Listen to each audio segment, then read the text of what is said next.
cet ouvrage-là. Ça sera tout à l'heure puisque nous recevrons sur ce plateau l'invité du jour qui est justement auteur de ce livre. Il s'agit de l'adjudant de gendarmerie Taiko, Kuka Taoko, qu'on va retrouver aujourd'hui dans la rubrique invité du jour. Donc tout à l'heure, on découvrira l'ouvrage ensemble.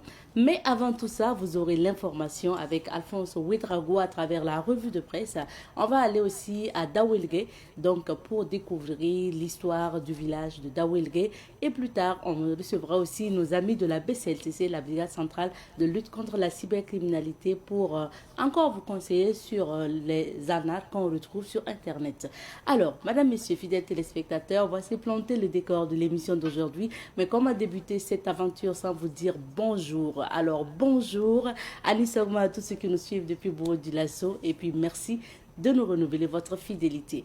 On part tout de suite et maintenant à Sapone, plus précisément dans le village de Dawelge, pour découvrir l'histoire de ce village. Cette semaine, nous sommes installés à Dawelge pour vous faire découvrir l'histoire du village de Dawelge.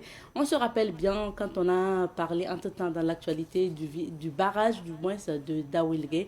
Et cette semaine, on a décidé de découvrir l'histoire du village, mais l'histoire aussi du barrage. Et qui de mieux pour nous conter l'histoire de ce village que le chef himself? Il s'agit de Naba Boalga de Dawelge, qui nous explique justement les origines de Dawelge.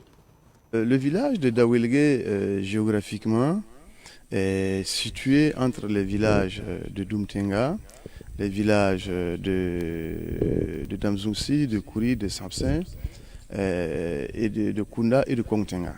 Donc voilà, ça c'est la situation géographique. Du point de vue historique, alors en réalité, en ce qui nous concerne, nous sommes des descendants de Naba Woubi, dont notre ancêtre est un des frères de Naba Warga. Donc Naba Woubi était le 21e empereur de Mossé et le Naba Warga le 22e empereur. Alors, et après l'introduction de Naba Warga, nos ancêtres se sont déplacés et sont venus s'installer entre Kunda, Warmini et Kwankin, au bord d'une rivière qui s'appelle Kwilwoko. Alors donc ils sont restés là-bas. À un moment donné, la mortalité était très élevée du fait des intempéries ou du fait des choses qu'on attribue à des forces occultes. Et à partir de ce moment-là, la famille, du moins le groupe, s'est scindé en plusieurs sous-ensembles. Alors, il y en a qui sont allés à Djipo, il y en a qui sont allés du côté de Komsilga. Alors, Djipo, c'est un village voisin de Kunda, en fait. Et puis, de là-bas, notre ancêtre est venu s'installer ici, dans un quartier, dans un village coutumier, je dis bien coutumier, appelé Gunguin. Alors, c'est une principauté, parce que là-bas, ce sont les princes qui dirigent. Donc, c'est le descendant du prince le plus âgé qui succède, n'est-ce pas, au prince défunt. Mais ici, c'est une chefferie, et c'est de là-bas qu'un de nos ancêtres est venu et trouver les Yunusé ici, ceux qui sont à l'est. Alors, trouver également d'autres familles qui sont à l'ouest. Donc, les Yunusé, c'est Nintaure, Dangsega. Et puis, il y a Nagrin, et également, ils sont descendants de chefferie. Alors, et donc, naturellement, on nous a donc installés ici comme chef. Mais bien avant, il y avait des chefs, alors, mais une autre dynastie. Maintenant, notre dynastie ou notre lignée, si on peut l'appeler ainsi, mais on commence en fait avec Naba Sourgo. Ensuite, c'est Naba Sourgo qui lui a succédé. Après lui, c'est Naba Boulga. Et après Naba Boulga, c'était Naba Boalga, puisque c'est un de mes grands-parents. Alors, et ensuite, Naba Boalga, si on doit parler comme le français, il y avait Naba Zindawene. Et puis après, Naba Zindawene, c'est moi. Mais au total, en réalité, si on doit les deux lignées confondues, c'est une quinzaine de chefs en fait qui se sont succédés ici. Alors donc, dans le village a comme autre quartier Kuzulgu, qui est également traditionnellement un village, donc avec un chef. Mais malheureusement, pour le moment, le trône il est vacant. Il y a également Bagbin comme quartier. Et là-bas, il y a des sous-quartiers également, bon, sur lesquels je ne prendrai pas la peine de revenir.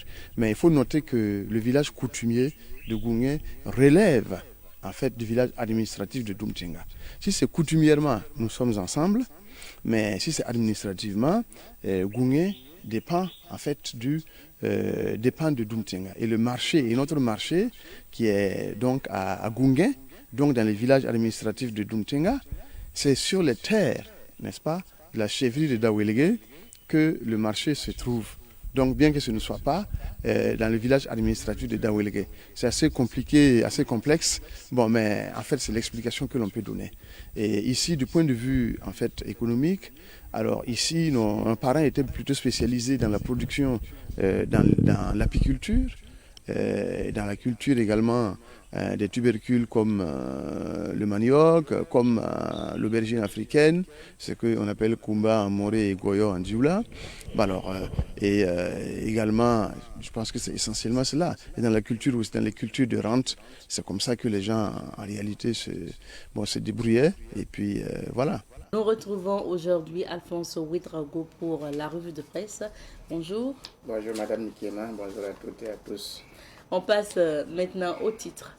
Et je commence avec le journal Bogolais L'Express du Faso qui affiche à sa une ce matin Bobo Dioulasso, le procureur du Faso, à la police municipale. Semaine nationale de la culture, le plan stratégique de développement 2025-2029 est validé. Dans sa rubrique Autant le dire, le journal écrit Donald Trump, l'Afrique n'a rien à craindre, rassure donc le journal. Bobo Dioulasso, de nouvelles armoiries pour la commune, c'est un autre titre du journal. Patate douce, que le gouvernement nous aide à avoir des usines de transformation, réclame donc le journal. Promotion du tourisme, le gouvernement crée l'agence Faso Tourisme. Le journal Citoyen, à sa une, ce matin, on peut lire promotion du tourisme. Le gouvernement crée l'agence Faso Tourisme. Nouvelle du front, les forces combattantes neutralisent plusieurs terroristes dans les Banwa, écrit Citoyen. Élection au présidentiel aux États-Unis, le comeback de Donald Trump, c'est-à-dire à la page 4. Il utilise des faux billets pour sauver son entreprise en difficulté, c'est-à-dire dans la rubrique Au coin du palais. Un autre quotidien, c'est le journal Aujourd'hui au Faso qui affiche ce matin comeback de Donald Trump à la Maison-Blanche, succès du continent. À ce peuple souverain et patriote américain, c'est donc à lire à la page 6 du journal. Conseil des ministres, 80 milliards de francs CFA pour réhabiliter l'aéroport de Bobo Dioulasso. Coopération bilatérale, le grand argentier Nakanabo reçoit le directeur d'Afrique-TAT et c'est à lire à la page 3. Dans sa rubrique News du jour, le journal écrit « Le barreau burkinabé félicite les plus hautes autorités pour la libération des deux avocats ». 35e tour du Faso, le tenant du maillot jaune et ses partenaires reçus par l'ambassadeur marocain au Burkina Faso. L'AES, content du travail du président Faure, écrit le journal. Burkina Faso, PMUB de ce 7 novembre annulé. Code de procédure pénale, des magistrats renforcent leur capacité, c'est à lire à la page 5 du journal. Le journal L'Observateur Palga, dans sa parution du jour, on peut lire Hôpital de référence de Bobo Dioulasso, un chef d'œuvre à la chinoise, c'est-à-dire à la page 6. Libération des deux avocats, le bâtonnier salue leur courage. Éliminatoire CAN 2025 étalon pour conforter la position du leader, c'est-à-dire à la page 18. Conseil des ministres, lifting à l'horizon pour l'aéroport de Bobo Dioulasso, c'est-à-dire à la page 9. Victoire républicaine à la présidentielle américaine. Et c'est parti pour 4 nouvelles années de tromperie, c'est-à-dire dans sa rubrique Regard sur l'actualité ce matin. Terminons avec le journal Le Pays. Le Pays, dans sa parution du jour, écrit Retour de Trump à la Maison-Blanche. Ce qu'ils pensent des Burkinabés, c'est à lire à la page 2. L'Amérique peut-elle encore faire rêver l'Afrique? S'interroge le journal à la page 5. Promotion du tourisme au Burkina Faso. Le gouvernement crée l'agence Faso Tourisme. Conseil des ministres, bientôt de nouvelles aérogares pour l'aéroport international de Bobo-Dioulasso. Dans sa rubrique Révélation, le journal écrit d'Apoya à Ouaga, un camion-citerne de vidange saisi après qu'elle a déversé son contenu dans un canal. Merci bien pour la lecture de ces titres. On revient sur quelques sujets d'actualité. Commençons par le Conseil des ministres. Le gouvernement burkinabé crée l'agence Faso Tourisme en lieu et place de l'ONTB. Tout à fait, en lieu et place de l'ONTB. Je pense que cela était important parce que quand on parle d'agence Faso Tourisme, je pense qu'il y aura beaucoup de changements. En termes même de gestion, il y aura une autonomie. Comme d'autres structures d'ailleurs qui existent déjà et qui ont des statuts relatifs à une agence nationale comme telle. Donc je pense qu'en transformant l'ONTB en agence Faso Tourisme, le gouvernement veut donner une nouvelle dynamique au secteur du tourisme, qui est en léthargie, compte tenu aussi du contexte sécuritaire. Il était tout à fait important que le gouvernement y réfléchisse. Et je pense que c'est un secteur qui est souvent oublié. Ce qu'on voit, c'est la culture, c'est comme ce qui vient de se passer, CIAO, SNC, FESPACO. C'est ça qui est beaucoup plus mis en avant. Mais quand on parle de tourisme, c'est vraiment la léthargie. Donc je pense que le gouvernement avait donné du tonus à ce secteur-là. Et en transformant l'ONTB en agence Faso Tourisme, il y aura un contenu encore plus alléchant pour attirer les touristes. Vous savez que nous avons beaucoup de sites touristiques qui ne sont pas visités. C'est vrai, d'autres sont dans des zones inaccessibles à cause donc du contexte sécuritaire, mais il y a d'autres aussi qui sont à la portée des touristes, des Burkinabés, mais malheureusement qui ne sont pas visités. Qu'est-ce qui fait que l'on arrive à cela? Je pense qu'il faut développer une nouvelle politique, et pour développer cette nouvelle politique-là, ça commence bien sûr par changer les choses à partir de la base, et c'est ce que le gouvernement est en train de faire. Je dis aussi parce que quand vous prenez les hôtels aujourd'hui, que ce soit en ville, dans les grandes villes, ça ne groupe pas du monde. Il y a des activités, mais c'est pas aussi occupé en tant que tel. Le CIAO qui vient de se passer avec tous cyclistes, international cyclistes du Faso, tout cela, ce sont des activités qui se passent, mais quand vous approchez donc ceux qui sont dans la chaîne hôtelière, ils vont vous dire que les clients il n'y a pas en tout cas une abondance au niveau donc des hôtels, ce qui fait que ce secteur-là souffre énormément.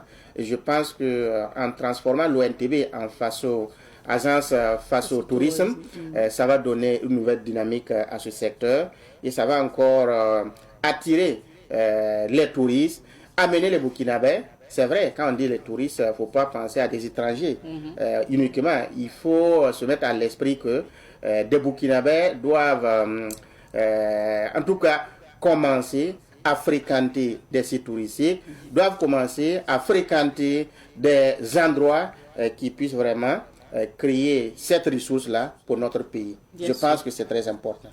On parle de l'actualité internationale avec les présidentielles américaines. Donald Trump de retour. Oui, Donald Trump de retour, ce n'est pas une surprise pour beaucoup d'observateurs.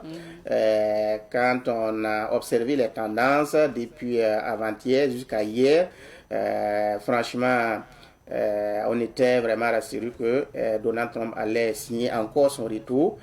C'est ce qu'il a fait en gagnant largement. Quand vous prenez les grands électeurs, je pense à 535, il fallait avoir par exemple 270 pour être élu président. Donald Trump, hier, on était en tout cas à 277 grands électeurs contre 224 pour Kamala Harris. Donc, il y a un fossé vraiment énorme, l'écart est énorme.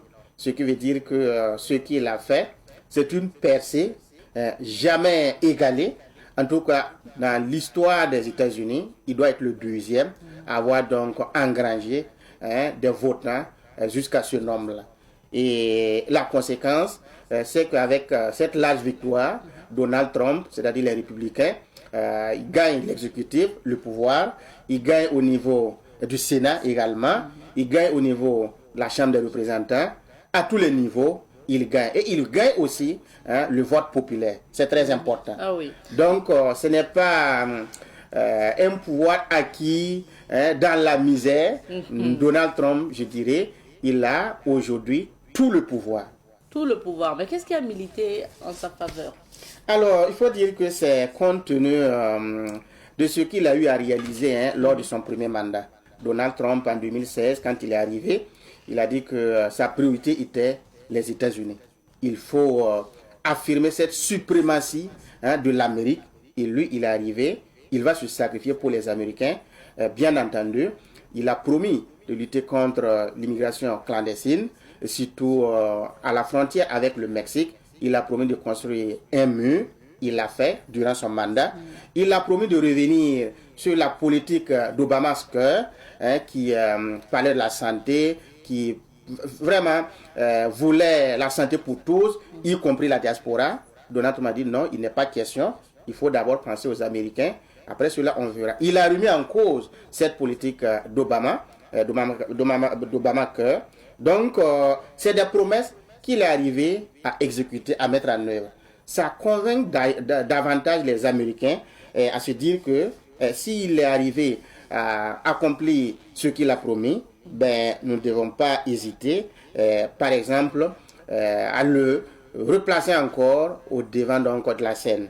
Il a aussi dit que les États-Unis ne vont pas s'engager dans des guerres qu'il y a, mais effectivement, durant tout son mandat, il a tout fait pour ne pas engager des troupes américaines, en tout cas aux côtés d'autres forces, pour combattre, parce que sa priorité, ce n'est pas la guerre. Donc, avec ces promesses accomplies, je pense que si une telle personnalité revient et qui déclare sa candidature, ben, et naturellement, les Américains ont trouvé que c'est un homme de parole et les Américains l'ont voté. Et cette fois-ci, il a promis de redresser l'économie américaine. Parce qu'aujourd'hui, il y a le chômage, contrairement à ce que les gens pourraient penser.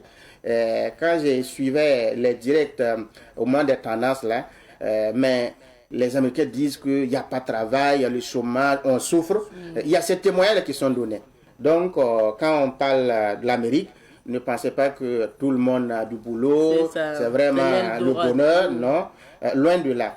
Et il y a des usines qui étaient vraiment en faillite, compte tenu du fait que les prix des véhicules, surtout ceux qui sont dans l'automobile, il y a beaucoup qui étaient fermés parce qu'il y a d'autres véhicules qui venaient d'ailleurs, qui étaient moins chers et qui étaient prisés par les Américains et par d'autres personnes, et que ça a amené d'autres entreprises américaines à se fermer.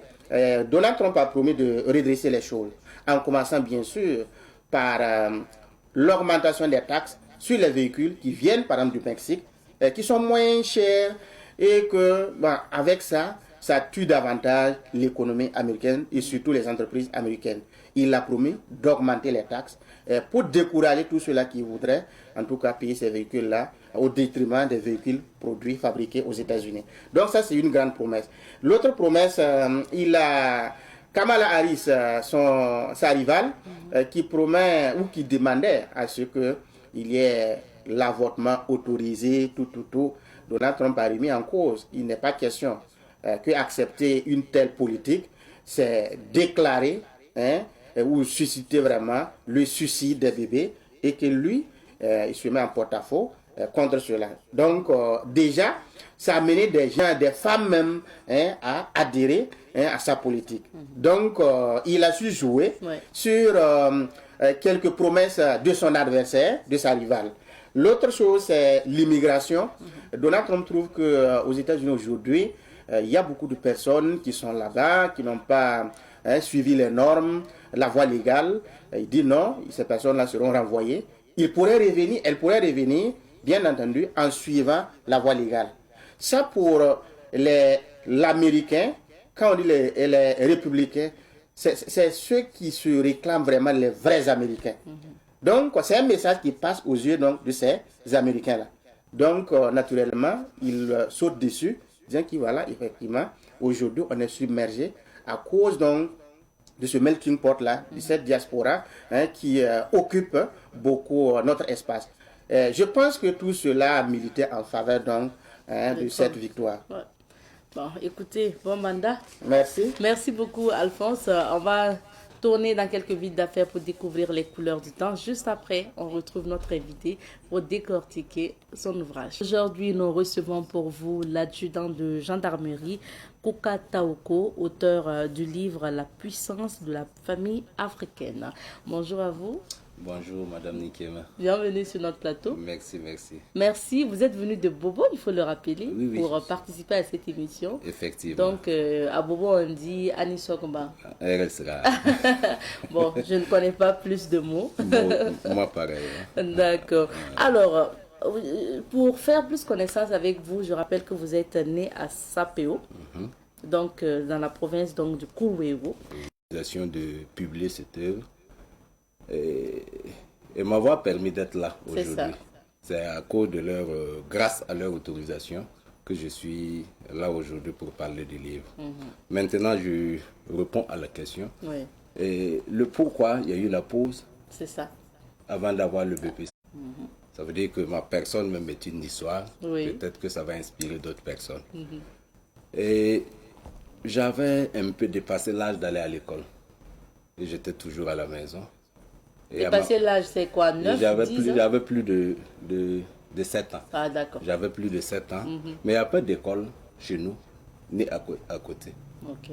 Et je suivais ma maman qui m'a trouvé curieux. Et elle a dit à ma maman d'aller rendre compte à mon papa qu'on n'a qu'à m'inscrire à l'école, qu'il se pourrait que j'ai un bon parcours à l'école. Donc c'est ainsi que j'ai été inscrit à l'école primaire publique de Gantin en 86. Okay. C'était une école sous paillotte. Ah oui. Donc il fallait rejoindre, il n'y avait pas la cantine scolaire où nous montons l'adjudant-chef actuellement. Il dit, le vieux, lui il m'appelle jusqu'à ce que tu réintègres. Madame, j'avoue que durant cette période, ça a été une leçon pour moi. Mais après, vous avez laissé pour faire quoi? Qu'est-ce que vous avez mené comme activité durant ces moments? C'était juste pour ne pas aller rester là où on m'a envoyé. Maintenant, dire que je ne pars pas, c'est insulter ceux qui sont déjà là-bas. Ou bien créer des problèmes dans le commandement. Parce qu'on va dire, pourquoi une telle personne, on l'affecte, il dit qu'il ne part pas, et pourtant il y a d'autres personnes là-bas. On fait comment? Donc c'est ce qui a fait que, bon, comme j'étais en droit de demander une disponibilité, j'ai préféré me retirer un peu. Juste peut-être en espérant que les choses la changent. Est-ce que vous avez passé ce temps maintenant à lire, à aller vers notamment les recherches en ce qui concerne le développement personnel? Durant cette période, j'ai même créé une entreprise SARL pour entrer en compétition avec les hommes d'affaires de mon pays dans les marchés publics. Seulement, je n'ai pas pu décrocher un marché. Et voilà. Et c'est en ce moment même que j'ai commencé à écrire les livres. Ok. Voilà. La puissance de la famille africaine. Voilà. Et vous réintégrez en 2023. Hein? Merci. 2023, j'ai réintégré. Pourquoi? Parce que juste après mon affectation, mon chef a perdu son poste. Perdu, c'est trop dit. On l'a affecté. Il n'était plus là. Et avec l'arrivée du capitaine Traoré, président du Faso, à travers son discours, je vois qu'il commence à dire des bonnes choses. Mais maintenant, je suis resté en observation pour voir est-ce qu'il y aurait du concret entre ses dires et ses actes. Il commence à dire on va équiper notre armée. Je vois après du matériel qu'on présente. Je suis allé au village une fois et mon petit frère m'a appelé dans sa chambre. Il a fait sortir son arme et il me l'a montré. Je dis mais comment tu as fait? Puisqu'il s'est fait enrôler VDP. Je dis mais attends. Moins d'1 mois de formation, on te donne ça pour que tu rentres à la maison. Quand je prenais ma disponibilité, j'ai totalisé 17 années de service. On ne m'a jamais permis de rentrer avec cette arme-là à la maison. Petit frère, voilà ce qui va se passer. Moi, je vais te dire de tout faire pour mériter la confiance qu'on a placée en toi en te remettant cette arme pour que tu rentres à la maison. Là, j'ai commencé à me mettre au sérieux pour écouter ce qui se disait. Mais maintenant, je vois un président. On m'excuse, je ne suis pas là en train de faire ses éloges, je suis en train juste de dire ce qui s'est passé. Un président, en âge, il ne me vaut pas. Il est jeune. Actuellement, il devait être préoccupé à jouir de sa jeunesse. C'est ça? Et qu'est-ce qui s'est passé? Il a sacrifié sa jeunesse, risqué sa vie pour sauver un pays dans une situation que lui-même il est né trouver. Et il lui donne une orientation qui convient à moi, ma philosophie, à mes principes, à ma vision. Je fais comment?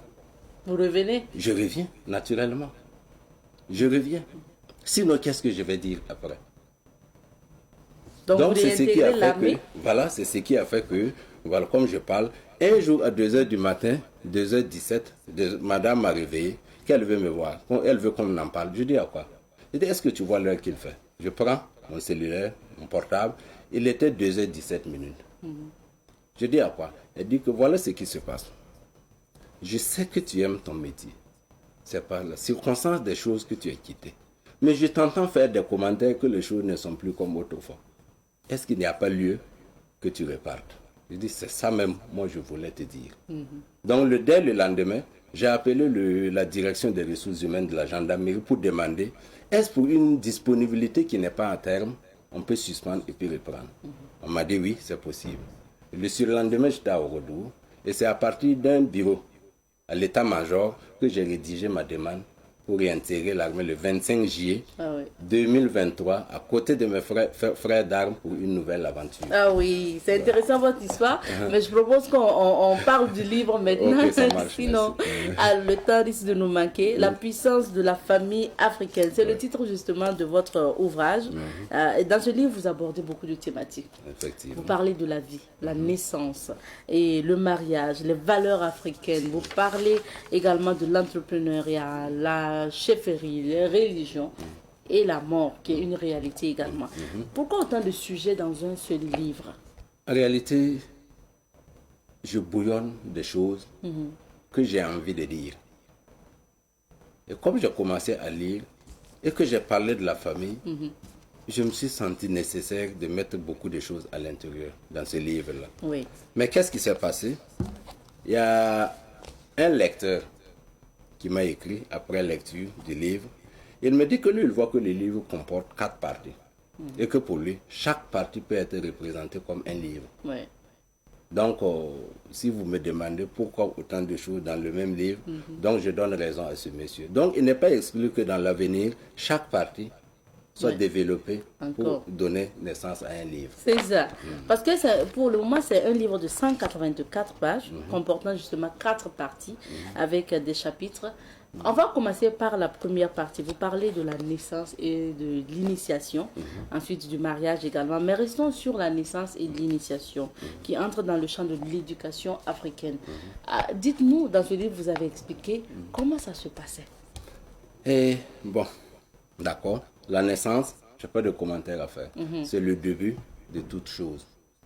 La naissance, le début de la vie humaine. Et c'est comme ça. Mais avant, c'était quand même à la maison. Oui, avec, voilà que ma maman était formée comme une accoucheuse villageoise. Elle passait de maison à maison. Pour accoucher des femmes. Voilà, pour accoucher des femmes. Moi-même, j'ai été témoin à la maison, témoin pour ne pas dire, je n'ai pas assisté de comment les choses là se passaient. Quand la femme est au travail et que les vieux attendent, si elle arrive, l'enfant arrive à naître, on désigne une vieille dame d'aller apporter la nouvelle au sage qui était assis. Et cette nouvelle-là, après salutation d'usage, elle annonçait soit on a eu une étrangère ou bien un autochtone. Étrangère pour dire que c'est une fille, autochtone c'est un garçon. Voilà, peu importe, il peut faire l'aventure, mais néanmoins il reste chez lui. L'étrangère parce que dans l'avenir, si tout fonctionne normalement, un jour elle va quitter la famille pour aller vivre avec son mari. Voilà pourquoi, au niveau de la naissance, d'accord. Maintenant, l'initiation. Arrivé à une certaine période de l'adolescence, l'âge compris entre âge adulte et petit enfant, on réunissait au village, on réunissait les garçons de la même génération, et ça se passait à la période là où on devait faire la circoncision. C'était comme un bivouac chez les militaires. On les regroupait dans un angle un peu loin des concessions. Oui. On érigeait un enclos et c'est là-bas que tout se passait. On profitait de cette période-là pour leur inculquer des valeurs. Quelle est l'utilité de la famille? La dignité de la vie humaine. Comment soigner par les plantes? C'était des techniques qu'on leur montrait. Et après les avoir inculqué des connaissances pareilles, quand ils vont repartir, vous allez voir que par famille, on commence à les enseigner comment gérer certains pouvoirs qui étaient à la disposition de chaque famille. Ok. Voilà. Ah oui. Moi j'ai été bluffée par l'histoire de celui que vous avez raconté dans la première partie, qui refusait de se faire remorquer par les moyens roulants parce qu'il avait des pouvoirs qui lui permettaient de se déplacer assez rapidement que les autres. Un vieux que vous avez connu, Oui, le vieux, il s'appelait Kamanga. Kamanga. Oui, c'était comme ça on l'appelait. Et j'avais une bonne relation avec elle. Il était le neveu de notre village. Et chaque fois j'entends, quand il était jeune, il dansait les masques, je n'étais pas là, mais j'ai entendu les exploits qu'il faisait.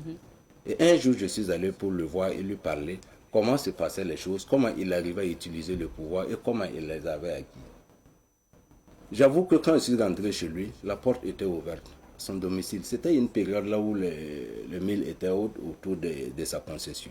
Quand je suis rentré, je n'ai vu personne. Je commence à saluer, on ne me répond pas. Et subitement, à un pas derrière moi, 1 mètre, disons, le vieux était là. Et j'ai pris peur. Il a su et il a souri. Et après salutation d'usage, il me demande qu'est-ce qui t'amène. Je dis ok, moi je suis venu vous voir pour qu'on cause, je veux comprendre certaines choses de la vie. Vous savez ce qu'il a fait? Il s'est assis au sol et il m'a donné un tabouret. Qu'est-ce que j'ai fait aussi? J'ai balayé le tabouret par le revers de la main et je me suis assis au sol comme lui. Ah oui. Il a souri. Il va dire quoi? Il est bien éduqué. C'est un piège. Ah. C'est un piège que j'ai su déjouer. Je dis d'accord. Dites-moi, j'ai appris que quand vous étiez jeune et que vous revêtiez les masques et que vous dansiez là, vous étiez capable de monter sur un toit et courir sur la circonférence sans tomber. Est-ce que vous pouvez me dire comment vous faisiez? Il a ri et puis il me dit qu'il y avait 2 conditions. Si lui décide de monter sur le toit, s'il marche, ses pieds ne touchent plus le sol. Ça, c'est un. De 2, soit le toit est au sol et lui, il court, il ne fait que faire le tour. Tout le monde le voit en haut. Et dès qu'il décide de descendre là, il suffit seulement de s'arrêter et le toit reprend sa place en haut. C'est comme si c'était sur un bouton qu'on appuyait pour faire disparaître le mur et que le toit était au sol. J'ai dit ok. Il dit mais pourquoi vous, on n'engage pas vous remorquer sur une moto ni sur vélo, mais chaque fois vous arrivez en premier que ceux qui sont sur les moyens roulants. Il me dit bon, que tu poses trop de questions, que celui-là qui m'a donné ce pouvoir n'avait pas l'âge pour l'utiliser. Vous voyez jusqu'à quel point en son temps les gens respectaient les consignes. Celui qui m'a donné le pouvoir pour me permettre de me déplacer, de plier la distance et de faire ce que je veux, n'avait même pas l'âge pour utiliser ce même pouvoir-là. Ah oui. Mais dès que que parce qu'il y a beaucoup de choses qui rentrent en compte, tu peux l'utiliser pour envoyer des commissions par la foudre. C'est comme pour dire, moi je suis à Bobo, et après la récolte du maïs, je fais un tas et je décide d'envoyer ça à Madame Nikiema, à Savane TV. Qu'est-ce que je fais? Je peux tuer même une poule, enlever une partie, la moitié, poser sur le tas de maïs, et en une fraction de seconde, ça se dépose sur votre bureau, avec une précision d'adresse. Ah oui. Ça, c'est la puissance de la famille africaine. Ça, c'est de la puissance que nous avions. Alors, on va évoluer parce que le temps aussi est en train de filer. Alors, parlons maintenant de du chapitre 3 de la première partie. Parce que là, vous avez parlé de l'histoire du mariage. Du mariage, donc les différentes formes de mariage, vous avez évoqué. Et puis, vous avez fait quand même une petite comparaison entre le mariage d'antan et le mariage de maintenant. Alors, pourquoi c'était important aussi d'évoquer cet aspect du mariage? Bon, parce que, pourquoi je l'ai fait, le fait de se taire font que les gens pensent qu'autrefois les gens n'étaient pas intelligents, ils n'avaient pas une sagesse quelconque. Le mariage que j'ai évoqué, le blanc est venu dire que c'est mariage forcé. Nous, on parlait de mariage arrangé. Est-ce que vous voyez? Parce que dans le temps, on a appris, nous on a appris que dans le temps, le nombre des femmes ne valait pas le nombre des hommes. Si bien qu'un homme pouvait avoir 40 ans, il ne connaît même pas femme d'abord. C'est pas l'intention qui manque, il n'y en a pas. C'est difficile d'avoir une... Mais maintenant, par ton bon comportement, un vieux pouvait te dire, quand je te regarde là, toi tu es sage. Mais voilà ce que je vais faire. Tu vois ma femme là, celle-là, celle que tu vois comme ça là, elle est enceinte, elle débute. Je vais te demander de la suivre. Si tu as la chance et qu'elle accouche et que c'est une fille, je vais te la donner en mariage. Vous voyez? Le monsieur va, sa prière là est que cette femme mette au monde une fille. Et s'il a la chance et que c'est réellement une fille, le jour de la naissance de l'enfant, on sait que c'est une fille qui est promise en mariage à telle personne dans tel village. On l'éduque avec le comportement d'une femme au foyer. Comment faire pour désamorcer la bombe de ton mari quand il est en colère? Comment faire pour rehausser le renom de ta famille une fois que tu seras dans ta belle famille? C'était l'éducation qu'on lui donnait depuis le bas âge. Et les différentes étapes du mariage, là, vous allez voir que pour concrétiser les choses, ils vont dire, dis à tes parents de venir voir nos vieux, on a un message important à leur donner. Ils vont partir. Ils vont dire, voilà ce qui se passe. Nous, on a remarqué que votre fils, telle personne, a tel ou tel comportement, nous n'avons rien pour lui. Si aujourd'hui on lui donne 10 000, si c'est fini là, il n'y a pas de trace. Si c'est de l'argent, même chose. Mais on a jugé nécessaire de mettre notre enfant entre vos mains pour que vous le mettiez entre les mains, ou ça veut dire que vous le mariez à votre enfant. Là, on sait que c'est quelque chose qui ne va jamais disparaître. Ces enfants seront nos neveux et ils vont occuper la place qu'ils méritent dans notre famille. Vous voyez comment on scelle les choses dès le début. Donc, ils vont faire d'abord, après la causerie, il y aura la cérémonie de don. Après cérémonie de don, vient maintenant ce qu'on appelle PPS. PPS là peut faire trouver que l'enfant même ne dépasse pas 10 ans. Qu'est-ce qu'il faut faire? Il faut attendre quel est l'âge de se marier. Pendant ce temps, le monsieur doit montrer des bonnes actions à l'endroit de la belle famille pour savoir, pour qu'on sache que lui réellement là, vous ne vous êtes pas trompé en me donnant votre enfant. Il peut organiser, par exemple, faire une organisation avec ses amis, aller cultiver les champs du beau-père. Il peut même abattre un arbre et puis apporter le bois là-bas. Donc c'était des pratiques qui se faisaient jusqu'à ce qu'on dise maintenant ta femme a l'âge d'aller chez toi. Il faut chercher un jour qui te convient, on va te la donner. Tu sors par des consultations, on peut peut-être dire que si elle vient jeudi, en tout cas son foyer sera propre. Là, il faut aller consulter. Voilà, c'est ça maintenant qu'il faut consulter. Et en ce moment, le papa de la fille aussi va envoyer des gens pour aller voir. Le mari dit le jeudi. Et la date du papa peut être un dimanche. Voilà 2 dates disparates pour le même mariage. On fait comment? On va respecter d'abord la date du papa. Donc le dimanche, elle quitte sa famille, mais elle ne part pas directement chez son mari. Elle va aller loger sur le grand frère ou bien le plus âgé de la famille du mari et attendre le jeudi pour rejoindre son mari. Ah oui, il y avait tellement des codes qui faisaient que tout allait bien. Voilà.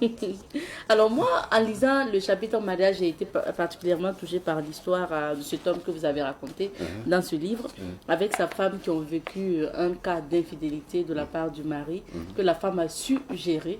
Et vous l'avez intitulé « Femme sage », comment une femme sage a dompté son mari frivole. Page 71-78. Oui.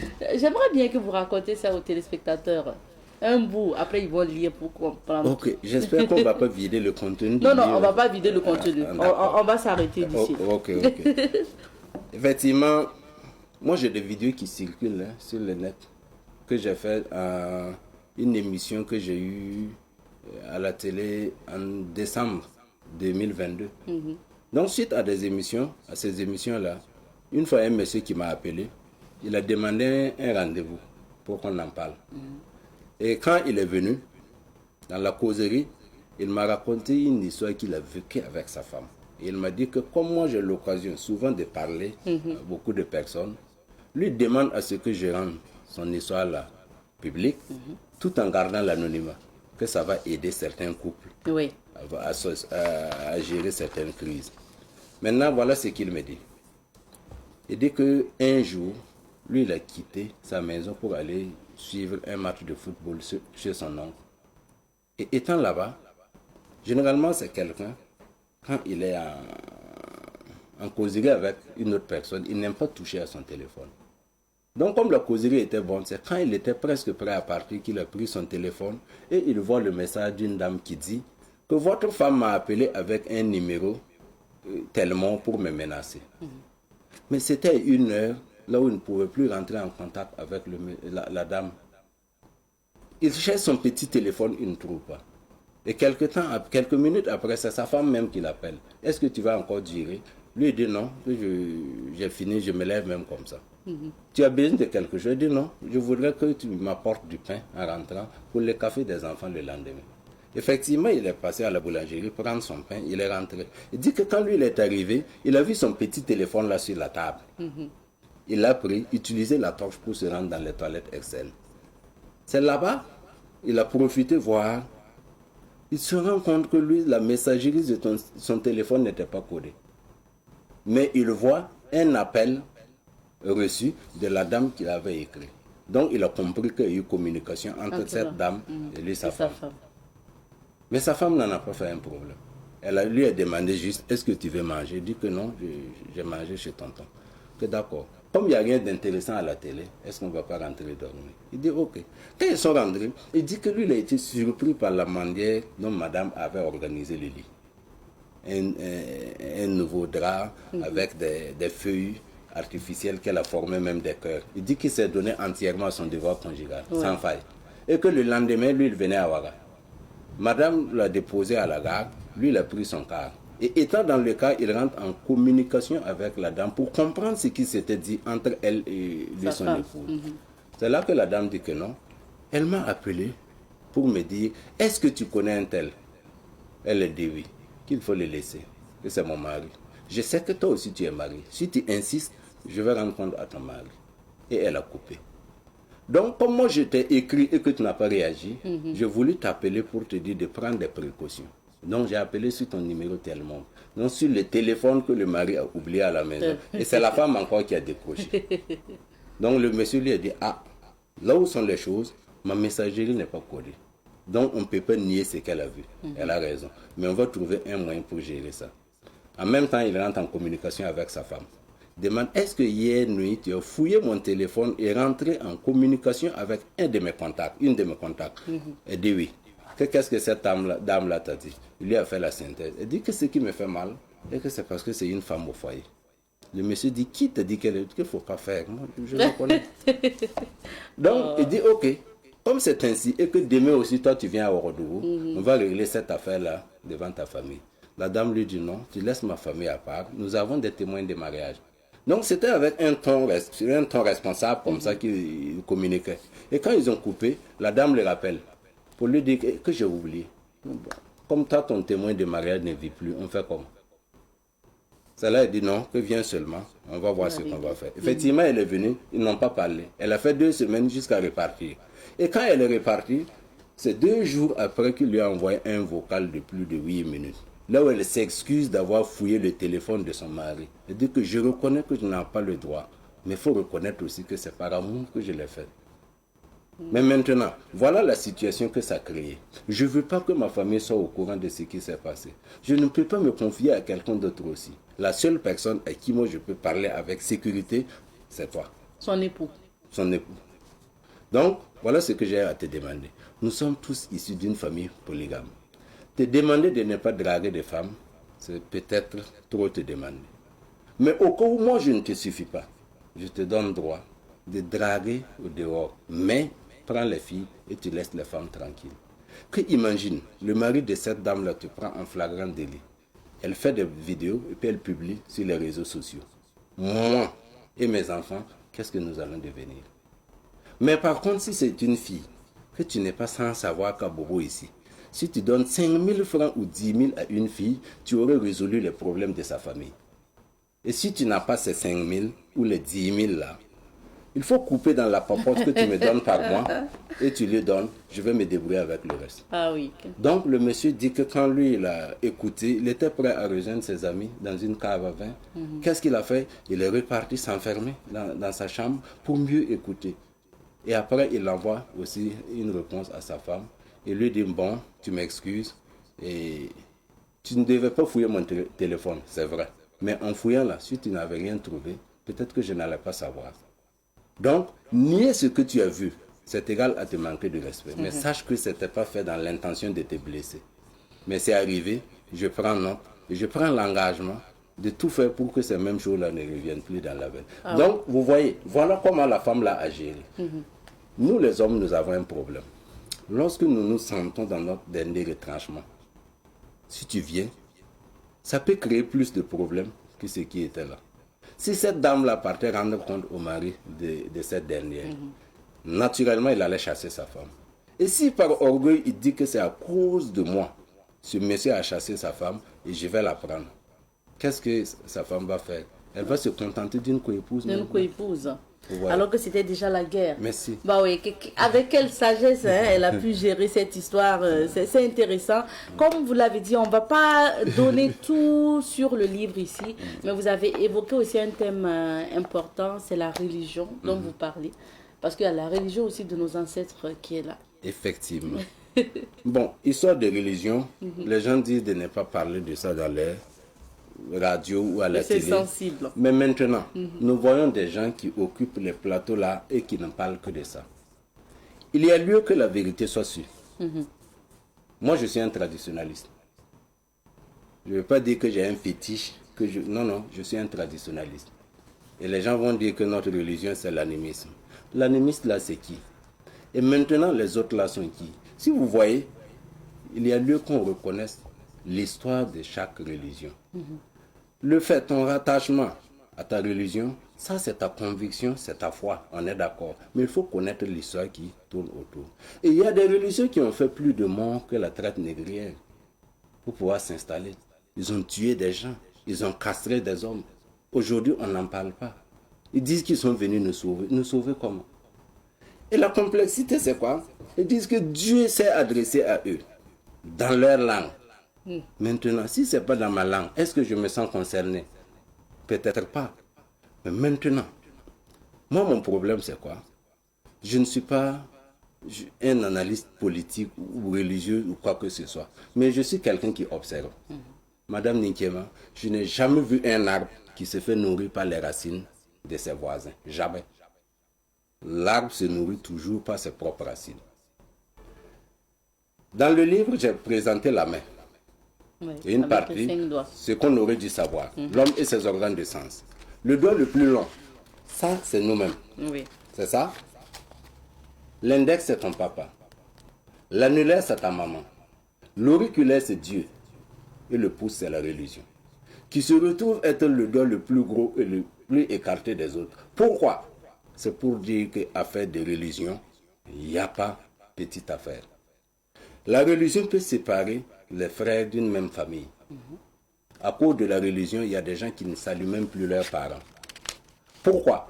Parce qu'ils disent que c'est eux qui font et que nous, les animistes là, nous croyons à plusieurs dieux. C'est par méconnaissance des choses. Il n'y a pas quelqu'un qui croit à l'existence d'un seul Dieu plus qu'un animiste. Parce que voilà ce qu'ils disent. Quand vous prenez le nom de Dieu dans notre langue amorée, on dit Zidouenam. C'est pas Nabe Zidaï. Zidouenam. Moi, je vais prendre ça amoré pour que vous compreniez. Mzie, ça veut dire je ne connais pas. C'est amoré. Mzie, la one la nam. Nous, on sait qu'il y a un organisateur suprême. qui régule toutes les choses. Mais on ne le voit pas. Il ne s'est jamais adressé à nous. On ne l'a jamais vu. On n'a pas vu sa photo, ni son film. Mais on sait qu'il y a un être suprême qui régule toutes les choses, mais il ressemble au chef. C'est ce qu'on dit. On ne le connaît pas, hein, mais la façon dont c'est fait là, il ressemble au chef.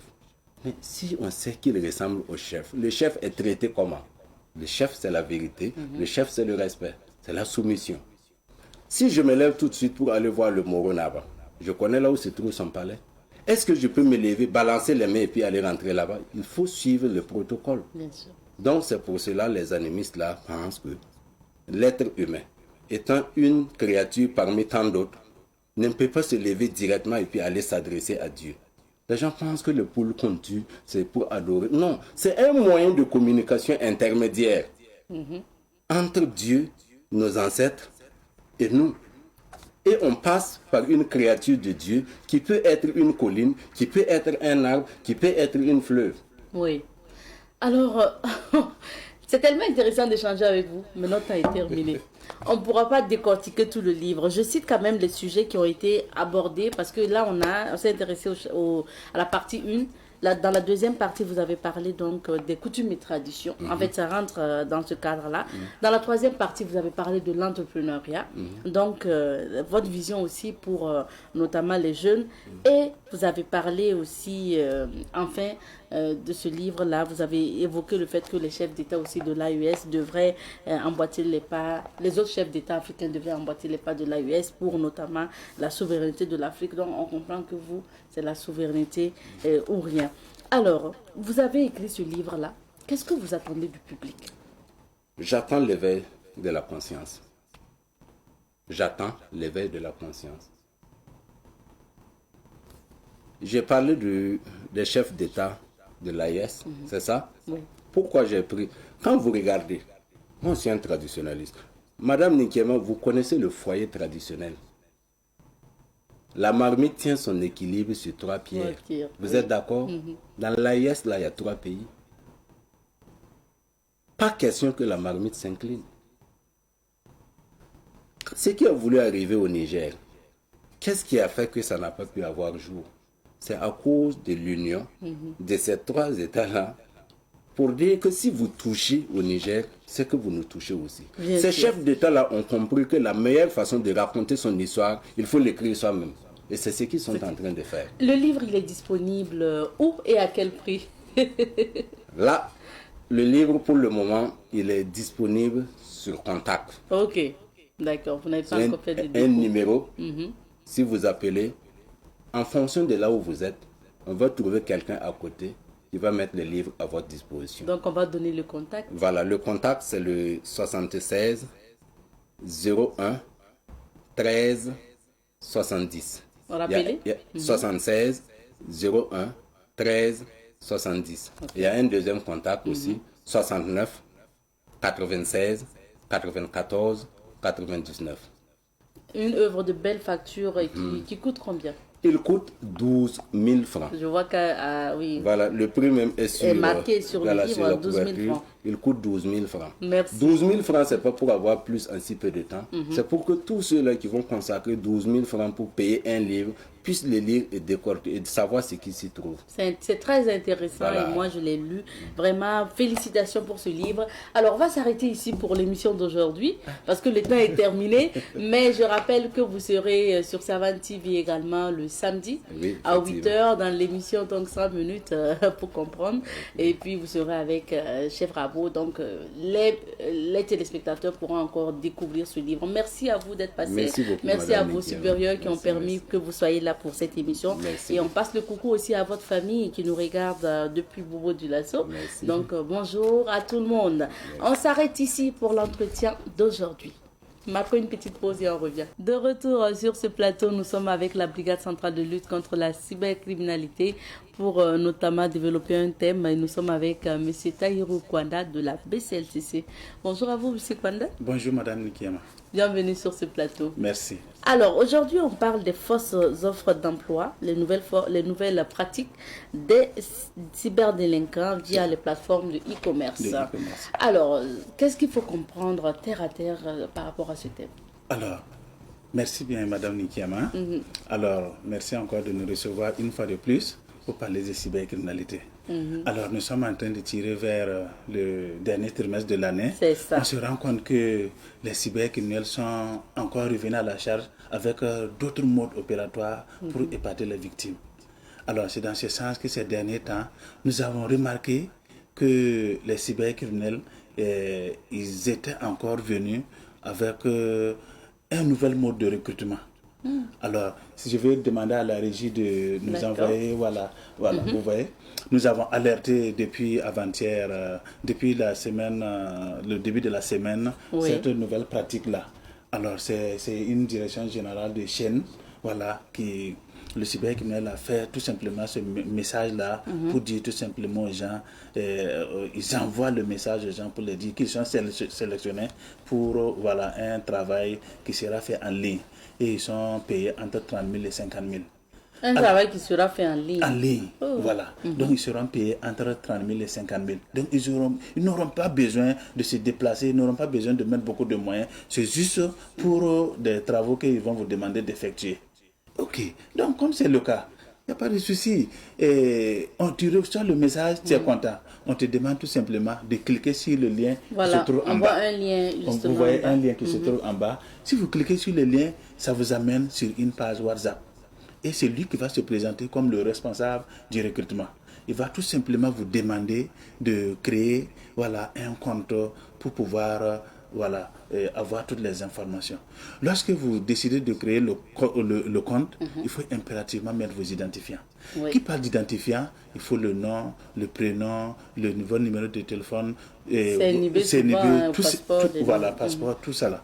Ce sont vos données à caractère personnel que vous dilapidez dans la nature sans savoir à qui doit réceptionner ça. Est-ce que vous voyez? Alors, quand il arrive à créer le compte, il va tout simplement vous dire, lorsque vous finissez de créer le compte, vous allez voir que vous avez déjà de l'argent qui est déposé dans le compte. Ah oui? Oui. Vous avez de l'argent qui est déposé dans le compte. Et il va vous dire tout simplement, si vous faites un premier dépôt, voilà, ça va générer un pourcentage de 300%.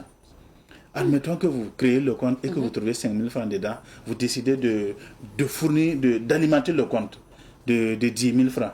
Vous voyez que ce que vous allez avoir... Que vous allez avoir 30 000 francs de plus. Et c'est avec ces 30 000 francs, ils vont vous demander maintenant, voilà, ils vont vous donner un autre lien, pour que vous cliquez sur ce lien-là au niveau de votre compte WhatsApp là, que vous avez trouvé le responsable là. Vous allez cliquer sur ce lien, ça va vous amener sur votre coach maintenant, qui se trouve sur la plateforme Telegram. Voilà, une coach de nom de Linda. C'est elle maintenant qui est chargée. Utilise le nom de Linda. De Lina. Voilà. Ah, d'accord. C'est cette coach maintenant qui sera chargée de vous montrer comment vous allez trader avec l'argent, voilà, que vous avez pu avoir en bonus et puis ce qui se trouve dans votre compte. Alors, comment ça va se passer? Elle va tout simplement vous dire que on va vous présenter des produits. Des produits ça sera un peu numéroté jusqu'à 12. Pour le premier contrat, ce sont ces produits-là. Vous allez signer pour chaque fois cliquer sur ces produits pour le valider et puis avoir des commissions. Est-ce que vous voyez? Oui. Donc, avec l'argent que vous en avez, si ce n'est pas beaucoup, il faut approvisionner. Si c'est suffisant, vous cliquez. Donc, vous cliquez de 1 jusqu'à 12. Ce sont des produits qui ne coûtent pas trop cher. Comme c'est juste pour vous attirer afin de vous avoir, puisqu'ils ont déjà une idée arrêtée de ce qu'ils veulent faire de vous. Voilà. Donc, alors, vous cliquez sur les 12 produits, vous avez suffisamment d'argent, vous cliquez sur les 12 produits et que c'est validé. Vous remarquez que vous avez reçu beaucoup de commissions. On vous permet même de faire des petits retraits, de peut-être 20 000, de peut-être 10 000, de peut-être 25 000 comme ça. Et alors, vous êtes content. Vous avez confiance vous maintenant. Avez confiance. Je vais investir plus. On vous dit, bon, si vous êtes intéressé, il faut signer un deuxième contrat. Ça, ce sera de 24 produits, de 1 jusqu'à 24. En ce moment, ils vont augmenter le prix de ces produits-là. Généralement, c'est quoi? Vous allez voir, ce sont des fers à repasser. Vous allez voir que ce sont des machines à laver. Vous faites la communication de ces produits. Voilà. Personne n'achète, mais vous gagnez l'argent. Et ces produits-là, on va vous dire d'aller dans des plateformes là où vous allez voir que c'est chaîne puisque c'est, pour ne pas faire sa publicité, ce sont des gens qui font du e-commerce. Voilà, et ils font des livraisons en ligne. Et dans le e-commerce, là, vous allez voir qu'ils ont présenté des produits au sein de leur plateforme numérique. Là. Et c'est, quand on va vous orienter, c'est dans leur boutique virtuelle là, qu'ils vous orientent. Et vous serez obligé maintenant de cliquer sur ces produits-là. Lorsqu'on va vous dire que c'est 24 produits que vous devez cliquer, il faut impérativement avoir beaucoup d'argent pour pouvoir faire ce trading-là. Est-ce que vous comprenez? Alors, on va vous demander une somme de 70 000 francs. Vous faites le dépôt et ils traduisent ça pour pouvoir faire le trading pour vous. C'est surtout votre coach-là qui fait ce travail-là. Alors, quand vous allez commencer à cliquer, vous allez voir que l'argent que vous avez déposé ne va pas suffire. Vous serez obligé de mettre, d'ajouter, d'approvisionner votre compte. Quand ça va atteindre 20, vous allez voir que votre argent ne suffit pas. Vous serez obligé encore d'approvisionner votre compte pour pouvoir toucher maintenant les 24 produits. Et lorsque vous arrivez à toucher les 24 produits, vous allez voir que ça a généré beaucoup d'argent, qui avoisine en tout cas 1 million en allant 2 millions et quelques. Maintenant, vous êtes content. Vous avez besoin de retirer un peu de ces sous-là. C'est là-bas que les problèmes commencent. Alors, lorsque vous demandez maintenant à retirer un peu de cet argent, ils vont vous dire tout simplement qu'il faudra payer des impôts qui avoisinent à 30% de la somme totale qui se trouve dans votre commission. Si vous avez 1 million et que vous devez payer 30% de 1 million, vous voyez déjà que ça fait quelque chose de plus de 300 000, non? 300. Voilà. Donc, en ce moment, ça devient compliqué. Vous cherchez 300 000 francs, vous injectez dedans, vous mettez dans la commission pour pouvoir retirer de l'argent. Et entre-temps, on vous dit que ça ne sera pas possible, mais vous pouvez retirer, soit c'est 25 000, soit c'est 30 000, pour pouvoir encore aller sur d'autres produits. Au fur et à mesure, si vous n'arrivez pas à comprendre que c'est une histoire d'arnaque qui est organisée, vous allez perdre beaucoup d'argent dedans. Et ça veut dire qu'à un moment donné, finalement, les cyberdélinquants, ils prennent possession de votre compte et puis ils retirent l'argent finalement? Non, ils ne prennent pas possession de votre compte. C'est la couche qui te fait faire le dépôt dans ton compte Orange Money et te montre comment tu vas traduire cet argent-là, voilà, pour pouvoir trader sur ces produits-là, pour pouvoir cliquer sur les produits. Donc en réalité, quand tu cliques sur ces produits pour soi-disant acheter, oui. Tu achètes pour eux. Tu achètes pour eux. Okay. Et cet argent-là, ça rentre chez eux, dans leur compte. Voilà. Ah oui. Et la dernière personne que nous avons reçue a perdu quelque chose de 4 millions de francs CFA. 4 millions de francs CFA. 4 millions de francs CFA. Voilà, donc c'est énorme. Et c'était pas la seule personne. Il y avait encore quelques personnes de Bobo qui nous avaient interpellés sur cette forme d'arnaque aussi qui est en train de sévir. Ça veut dire que vous n'avez pas postulé à un concours ou à un poste, mais on vous contacte en ligne pour dire que vous êtes retenu pour être, par exemple, leur agent en ligne. C'est ça. Pour vendre des choses. On vous envoie un message sur Messenger pour vous dire que vous êtes retenu. Lorsque ce message-là se présente, sur votre portable. On a vu, afficher le message pour une dernière fois. Donc on vous envoie ce type de message. On vous envoie ce type de message-là pour vous dire tout simplement que vous êtes sélectionné comme employé en ligne, en temps partiel. Cet emploi, vous permet en tout cas d'être un peu... C'est pour dire que ça ne va pas déranger votre travail. Ça ne va pas déranger votre travail. Vous êtes assis, vous faites un travail en ligne, on vous paye 30 000, 50 000. Vous voyez que c'est très facile. C'est du faux. Le temps est terminé. Votre dernier conseil à l'endroit du... Alors, lorsque vous recevez ce genre de messages, on conseille aux gens de ne même pas cliquer sur le lien, de ne pas partager. Voilà, rien qu'avant-hier, il y a un autre message similaire qui était en train de circuler, comme quoi il y avait une société irlandaise qui avait besoin de 2 techniciens pour emploi, qui avait un bac plus 2 et un bac plus 3. C'est vrai. Voilà, donc tout ça, et on donne toujours un lien dit de cliquer. Vous ne savez pas la destination du lien, donc c'est toujours mieux de venir vers des services compétents qui puissent vous donner quelques directives pour que vous essayez de... Oui. Voilà. Et les contacts de la BCLCC sont affichés et vous avez la possibilité aussi d'entrer en contact avec la BCLCC pour assistance. Merci beaucoup, M. Kwanda. Merci. Le temps est terminé et puis on s'arrête ici pour l'émission d'aujourd'hui. Allez, à demain.